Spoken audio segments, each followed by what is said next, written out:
Assalamualaikum warahmatullahi wabarakatuh. Alhamdulillahi wa kafa wassalatu wassalamu ala rasulil mujtaba amma ba'd. Puji syukur kehadirat Allah Subhanahu wa taala, salawat dan salam kepada Rasulullah sallallahu alaihi wasallam. Kaum muslimin dan muslimat, as-saimin was-saimat yang dirahmati Allah, alhamdulillah masih kita diberi kesempatan oleh Allah Subhanahu wa taala untuk mengisi bulan Ramadan yang mulia ini. Mudah-mudahan puasa yang kita kerjakan di siang hari, kemudian ibadah-ibadah yang kita lakukan di malam hari, salat tarawih kita, tadarus kita, kemudian zikir kita, kemudian bangun malam kita, insyaallah mudah-mudahan semuanya diterima oleh Allah Subhanahu wa taala. Alangkah sia-sianya kalau amal yang kita kerjakan itu hanya membuat kita capek, letih, penat, lelah, sementara tidak ada hasilnya. Karena buah yang ingin kita petik sebenarnya untuk membahagiakan kita, yaitu ketika amal itu mendampingi kita menghadap Allah Subhanahu wa taala, dan itulah yang akan meninggikan kedudukan kita. May ya'tihi mu'minan, siapa yang datang kepada Allah dalam keadaan beriman, qad amilas salihat, sebelumnya ia telah beramal saleh, faulaika lahum, maka bagi mereka itu ad-darajatul ula, derajat yang tinggi. Maka kita berharap mudah-mudahan amal saleh yang kita lakukan itu diterima oleh Allah Subhanahu wa taala untuk meninggikan kedudukan kita di hadapannya. Amin ya rabbal alamin. Kaum muslimin dan muslimat yang dirahmati Allah, masih pembahasan kita di sepanjang Ramadan ini tentang penyucian jiwa. Karena begitu pentingnya penyucian jiwa ini kita lakukan, maka kita tumpukan pembahasan kita hanya berkaitan dengan penyucian jiwa saja.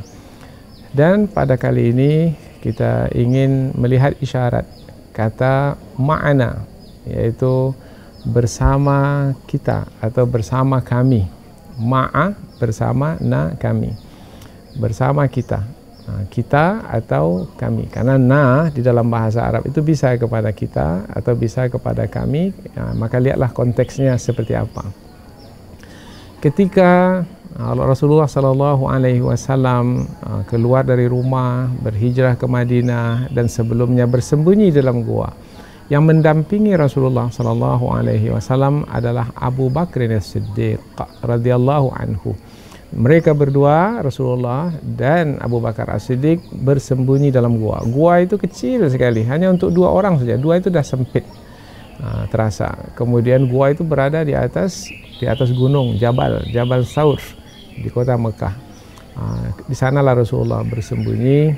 Kemudian Abu Bakar merasa sedih sekali, bahkan Abu Bakar merasa gelisah.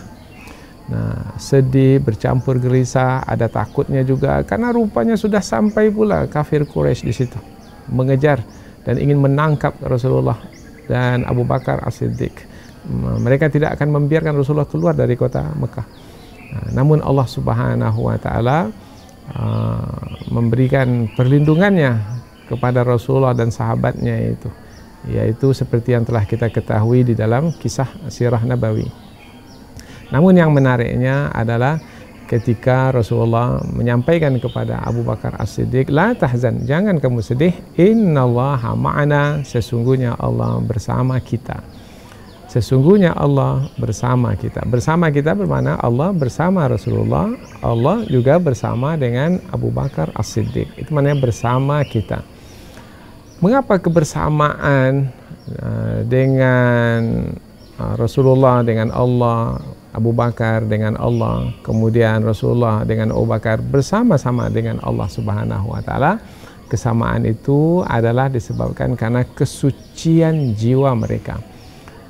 Jiwa Rasulullah suci, jiwa Abu Bakar suci, maka bersamalah dengan zat yang maha suci, yaitu Allah Subhanahu wa taala. Maka kalau sudah bersama dengan yang suci, wahai sahabatku, apa yang perlu kita sedihkan?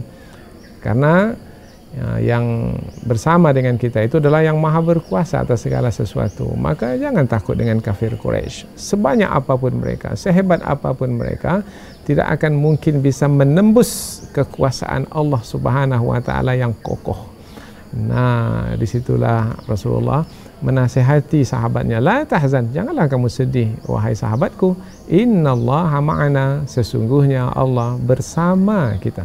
Nah, kebersamaan itu bersama kita, Rasulullah bersama dengan Abu Bakar itu adalah kebersamaan karena sama-sama menyucikan jiwa. Satu lagi kisah antara ayah dengan anak. Padahal ayah dengan anak begitu erat sekali hubungan, bersebati rasanya, darah daging kata orang. Anak itu adalah darah daging ayahnya. Tetapi dalam Al-Quran tidak disebutkan bahwasanya antara Nabi Nuh alaihi salam itu dengan anaknya itu bersama. Tidak. Yang satu diselamatkan oleh Allah Subhanahu wa taala dalam bahtera, yang satu lagi dibenamkan dalam banjir besar. Kata ma'ana ini juga disebut oleh Nabi Nuh alaihi salam ketika memanggil anaknya. Wahai anakku, ya bunayya, wahai anakku, irkam ma'ana, mari naik ke bahtera ini bersama dengan kami. Bersama dengan kami karena kami yang ada dalam bahtera ini adalah yang beriman kepada Allah dan mensucikan jiwa mereka. Tetapi si anak mengatakan, apa jawaban anak? La, tidak wahai ayah, saya tak mau naik ke atas kapal itu. Sa'awi ila jabali ya'simuni minal ma'. Nah, saya tak mau naik ke atas kapal itu karena saya ingin lari ke atas gunung, puncak gunung. Sa'awi, aku akan pergi berlindung, ila jabalin, gunung, karena dia menganggap gunung itu tinggi, maka air bah itu, air banjir itu tak akan sampai ke puncak gunung. Ya'simuni minal ma', yang akan menyelamatkan aku dari banjir besar ini. Tapi Nabi Nuh alaihissalam mengingatkan anaknya bahwasanya banjir itu bukan banjir biasa, itu banjir yang akan menenggelamkan setiap orang yang kafir kepada Allah, yang tidak mau beriman. La asimal yauma min amrillah, tidak ada siapa yang bisa selamat dari ketetapan Allah pada hari ini, wahai anakku. Maka bagaimana? Apakah bersama Nabi Nuh dengan anaknya? Anaknya bersama dengan Nabi Nuh alaihissalam? Tidak bersama. Apa sebab? Sebab yang satu jiwanya bersih suci, yang satu jiwanya kotor karena hanya kekufuran dalam hatinya. Maka fahala bainahumal mauj, maka gelombang besar memisahkan antara ayah dengan anaknya. Nah, perpisahan itu adalah disebabkan karena ada satu di antara mereka itu yang mengotori jiwanya dengan kekufuran, yaitu si anak. Nah, jadi Nabi Nuh alaihi salam beriman kepada Allah, si anak pula kafir kepada Allah, maka berlakulah pemisahan antara orang tua dengan anaknya. Tadi berlaku penyatuan, padahal bukan antara orang tua dengan anak, antara sahabat dengan sahabat saja. Tapi karena masing-masing menyucikan jiwa, maka jadi menyatu. Kemudian apabila tidak menyucikan jiwa, mengotori jiwa dengan kekufuran umpamanya, maka berlakulah perpisahan.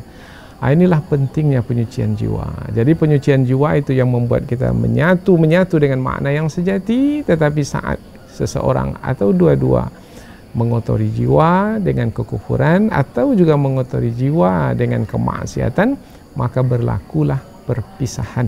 Mudah-mudahan insyaAllah dari kata makna yang ada dalam Quran ini menambahkan lagi gambaran tentang pentingnya penyucian jiwa dalam hidup kita. Ini bulan Ramadan, bulan penyucian jiwa.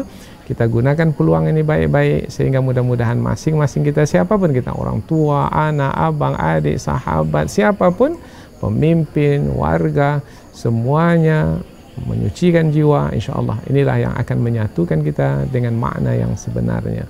Wabillahi hidayah wa taufiq. Barakallahu fikum. Wassalamualaikum warahmatullahi wabarakatuh.